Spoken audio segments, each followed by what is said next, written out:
Bismillahirrahmanirrahim.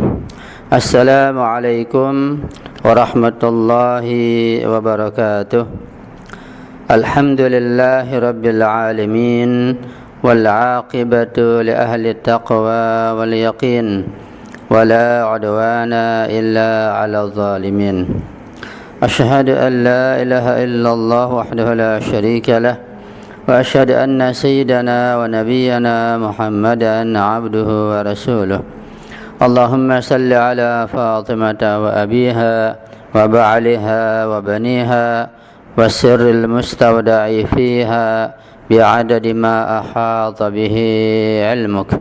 Allahumma kun li waliyyika al-Hujjat ibn al-Hasan salawatuka alaihi wa ala abaihi fi hadhihi as-sa'ah wa fi kulli sa'ah waliyan wa hafiza wa qa'idan wa nasira wa dalilan wa 'aina hatta tuskinahu ardaka taw'a wa tumatti'ahu fiha tawila bi rahmatika ya arhamar rahimin.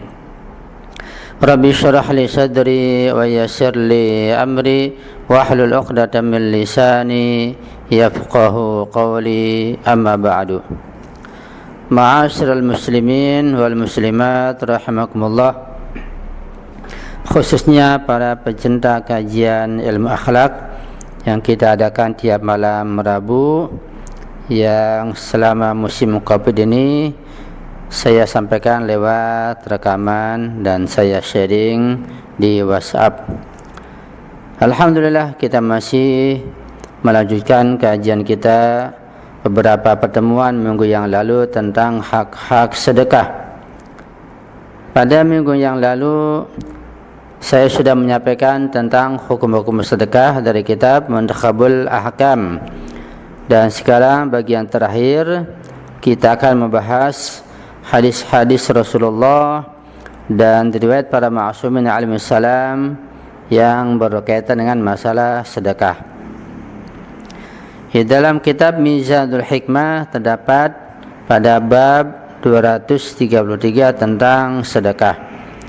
Ada beberapa ayat dan banyak hadis disampaikan di sana, dan kita akan bacakan secara lengkap insyaallah dengan penjelasan yang sederhana. Baiklah, kita mulai dari pembahasan tentang ayat dan riwayat dari yang pertama. Pertama, tentang masalah keutamaan sedekah. Allah Subhanahu wa taala berfirman di dalam surat At-Taubah surat ke-9 ayat 103, A'udzu billahi minasyaitonir rajim. Khudh min amwalihim shadaqatan tutahhiruhum wa tuzakkihim biha wa shalli 'alaihim inna salataka sakanul lahum wallahu samii'un 'alim. Artinya, ambillah wahai Rasulullah zakat dari sebagian harta mereka. Dengan zakat itu kamu membersihkan dan menyucikan mereka, dan sebagai doa untuk mereka. Sesungguhnya doa kamu itu menjadi ketentraman jiwa bagi mereka, dan Allah Maha mendengar lagi Maha mengetahui. Beberapa poin mengenai ayat ini saya akan sampaikan secara singkat. Yang pertama, bahwa ini perintah dari Allah kepada Rasulullah agar mengambil zakat. Di mana Rasul pun bisa mengambil wakil atau pembantu atau wazirnya untuk mengumpulkan zakat dari masyarakat muslimin. Itu zakat yang wajib, berupa zakat harta dan zakat fitrah. Dikatakan min amwalihim, dari sebagian harta mereka, bukan seluruhnya. Dengan ayat ini kita akan dapat memahami bahwa zakat itu hanya pada sebagian kecil harta kaum muslimin, dan harta-harta tertentu yang dizakati. Seperti hewan pun hanya hewan tertentu, yaitu kambing, sapi, unta, tidak hewan-hewan yang lain. Kemudian juga pertanian atau tumbuh-tumbuhan hanya berupa gandum, kismis dan anggur, ya. itu yang wajib dizakati. Atau kurma, ya, gandum, kismis dan kurma. Sedangkan dari jenis yang lain itu tidak wajib dizakati, tapi wajib dikhumusi ketika telah memenuhi syarat-syaratnya. Kemudian dari barang tambang hanya emas dan perak saja, itu dengan syarat tertentu. Dikatakan sedekatan tutahhiruhum wa tuzakkihim. Sedekah itu baik zakat fitrah atau zakat harta ataupun khumus ataupun zakat yang lain, zakat mustahab, itu dapat membersihkan jiwa mereka dan juga mensucikan badan mereka, mensehatkan mereka, menolak bencana dan petaka. Setelah Allah memerintah Rasulnya untuk menarik zakat, Allah memberikan yang kedua, wa sholli alaihim. Sholli artinya bersalatlah kepada mereka, itu doakanlah mereka. Di sini kewajiban Rasulullah mendoakan umatnya, mengajak umatnya. Inna sholataka sakanun lahum, karena doa Rasulullah akan dapat menenangkan umatnya. Wallahu sami'un alim. Hadis Rasulullah yang berkaitan dengan masalah sedekah adalah yang pertama, Rasulullah bersabda, Ardul qiyamati narun ma khala dhillal mu'mini fa inna sadaqatahu tudhilluhu. Rasulullah bersabda, bumi itu pada hari kiamat nanti adalah merupakan api, sangat panas sekali, kecuali naungan seorang mukmin, karena sesungguhnya sedekah akan menaunginya. Ini salah satu efek dan manfaat sedekah pada hari kiamat, di mana selain mukminin akan merasa kepanasan dan tersiksa pada hari itu, tapi mukmin mendapat naungan dengan naungan dari sedekahnya.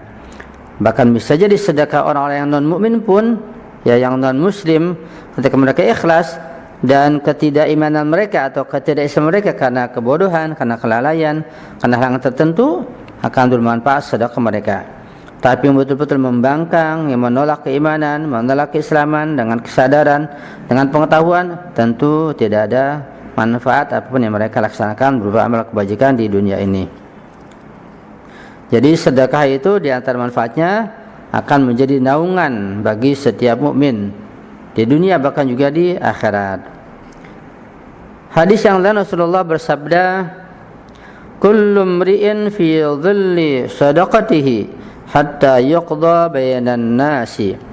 Rasulullah sallallahu alaihi bersabda, setiap orang itu berada di bawah naungan sedekahnya pada hari kiamat nanti, hingga perkara hisab atau perhitungan amal kebajikan terhadap manusia itu telah diselesaikan.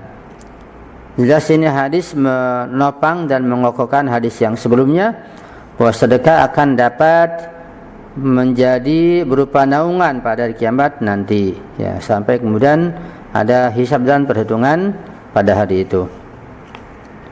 Hadis yang lain Rasulullah bersabda, inna sadaqata la tudfi'u ghadabar rabbi. Sesungguhnya sedekah itu benar-benar akan dapat memadamkan kemarahan Allah Subhanahu wa taala, kemarahan Tuhan. Artinya seorang yang mendapat murka, mendapat kutukan, mendapat azab karena dia bersedekah, ya, dengan ikhlas tentunya kepada fakir miskin, pada orang yang membutuhkan, maka kemurkaan Allah atau azab Allah akan menjadi tersingkirkan. Dan itu banyak kisah yang sudah kita dengar, yang sudah kita sampaikan, bahwa sedekah dapat menolak bencana, menolak penyakit, menyehatkan badan dan lain sebagainya. Al-Imam Ali alaihissalam bersabda, as-sadaqatu junnatun minan nar. Amirul Mukminin Ali bin Abi Thalib alaihissalam berkata, sedekah itu adalah perlindungan dari neraka. Sedekah dapat membentengi seorang, yaitu pemberi sedekah, dari api neraka. Ini manfaat ukhrawi daripada bersedekah. Belum lagi manfaat duniawi yang sangat banyak, yang mungkin nanti kita akan sebutkan pada hadis-hadis yang berikutnya.